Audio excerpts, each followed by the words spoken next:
السلام علیکم، میرا نام ہے سونیا حسین اور یہ ویڈیو جو ہے حمیرہ اصغر صاحبہ سے ریلیٹڈ ہے۔ سب سے پہلے تو میں معذرت کرنا چاہتی ہوں آپ سب سے کہ اتنے سارے میسیجز اور کالز آ رہے ہیں۔ Obviously it is nearly impossible کہ میں سب کو ایک ایک کر کے جواب دے سکوں، اس لیے میں نے کہا میں ایک ویڈیو آپ کے لیے بنا دیتی ہوں۔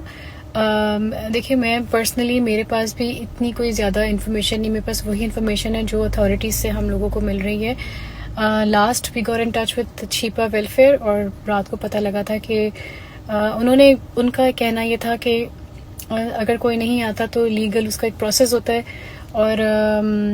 اس سے ایک لیٹر ملتا ہے جس لیٹر کی بنا پر ہم ان کی باڈی ریسیو کر سکتے ہیں، مگر اور وہ بیسکلی ایک ریٹن کنسنٹ لیٹر ہوتا ہے فیملی کی طرف سے کہ ہم اس کو ڈسون کرتے ہیں اور ہماری طرف سے پوری پرمیشن ہے کہ کوئی اور اس کی اتھارٹی لے، اور وہ پھر اس کے بعد وہ کسی ایک کو اتھارٹی دی جاتی ہے۔ تو دس از دی انٹائر پروسیس۔ لیکن پھر رات کو 12-1 بجے ہمیں پتہ لگا، جو انفارمیشن آئی تھی کہ بردر ان لا گور ان ٹچ ود دیم اور انہوں نے کہا تھا کہ میں باڈی لینے کے لیے تیار ہوں،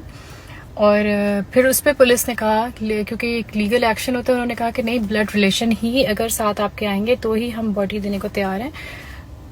صبح کی جو انفارمیشن ہے وہ یہ ہے کہ ابھی ہم تھانے گئے تھے تو ایس ایچ او سنجرانی صاحب، ان کو تھینک یو سو مچ، انہوں نے بڑا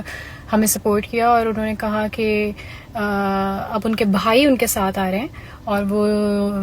غالباً پتہ نہیں وہ شاید شام تک پہنچیں گے کیا ہے۔ اگر وہ بھائی اور ان کے بردر ان لو دونوں ساتھ آتے ہیں تو وہ ان کو پھر باڈی ان کے ہینڈ اوور کریں گے۔ تو ابھی تک کی سچویشن یہ ہے کہ الحمدللہ اب ان کی فیملی آ رہی ہے اور ان کی فیملی اب باڈی ریسیو کرے گی باعزت طریقے سے اور ان کو سپرد خاک کیا جائے گا۔ یہ ابھی تک کی ریسنٹ اپڈیٹ ہے، لیکن یہ جو ایک واقعہ ہے، یہ ہمارے لیے بہت بڑا ایک لمحہ فکریہ ہے ہم سب کے لیے۔ بہت اچھی بات ہے کہ کل انڈسٹری میں ایک بہت بڑا کل رات کو گروپ کریٹ ہوا ہے اور جس میں تمام آرٹسٹ، تمام make up artist, technical staff, جتنی بھی لڑکیاں جو اکیلے رہتی ہیں، جو کسی نہ کسی وجہ سے اپنی فیملی سے دور رہ رہی ہیں، ان سب کو اس میں ایڈ کیا گیا ہے۔ اور ہماری ایک آرگنائزیشن ہے ایکٹ، روبینہ اشرف صاحبہ کا کل مجھے فون آیا تھا کہ انہوں نے کہا تھا کہ وہ اس میں بالکل ساتھ ہیں اور وہ اس میں پورا ساتھ دینا چاہتی ہیں اور وہ بھی پوری طرح سے ایکٹیو ہیں ان ساری چیزوں کو لے کے۔ تو کہنے کا مقصد یہ کہ یاسر حسین صاحب، روبینہ اشرف صاحبہ، whoever got in touch with me، یا ایکٹ کی آرگنائزیشن جو کام کر رہی ہے، ایک آرگنائزیشن سب کو نہیں دیکھ سکتی۔ دس از اباؤٹ ٹائم جب ہمیں انڈیویجول بیسس پہ ذمہ داری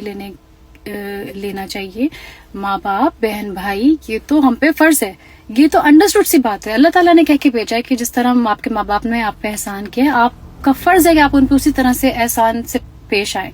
تو ان کا خیال رکھنا تو ہمارا کام ہے، لیکن پڑوسیوں کا اور دوست احباب کا بھی ہم پہ فرض بنتا ہے کہ ہم ان سے ان ٹچ رہیں، ان سے پوچھیں کہ کھانے پینے کے لیے کچھ ہے کہ نہیں، بھوکے تو نہیں ہو، بیمار تو نہیں ہو، کہیں ہاسپٹل جانے کی ضرورت تو نہیں ہے۔ تو پلیز یہ اگر ایک انسان 5 لوگوں کی ذمہ داری بھی لے تو شاید اس طرح کے واقعات آج کے بعد پیش نہ آئیں۔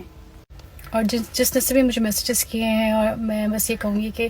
اللہ تعالیٰ آپ کی نیتوں کو قبول کرے، آپ کو اس کا اجر دے جو بھی کنٹریبیوٹ کرنا چاہتے ہیں۔ اور پرابلی سب مہربانوں صاحب آلسو گور ان ٹچ ود دیم، انہوں نے بھی اپنا کنٹریبیوشن ڈالا ہے۔ تو اللہ تعالیٰ بس کہتے ہیں نا کہ عمل کا دار و مدار نیتوں پہ ہوتا ہے، تو آپ لوگوں کی نیت اللہ تعالیٰ قبول کرے۔ اور میں نے جب کل سے ویڈیو دیکھی، مجھ سے نہیں سویا جا رہا، تو دعا یہ کیجیے کہ اللہ تعالیٰ کسی کو بھی اس پروسیس سے نہ گزارے۔ صاحبہ کی مغفرت کے لیے دعا کیجیے، ان کے لیے 2 رکعت نفل پڑھیں اور اپنے لیے دعا کریں کہ اللہ تعالیٰ ہمارے لیے آسانی کرے، کیونکہ اس سے زیادہ دردناک قصہ اور کوئی نہیں ہو سکتا۔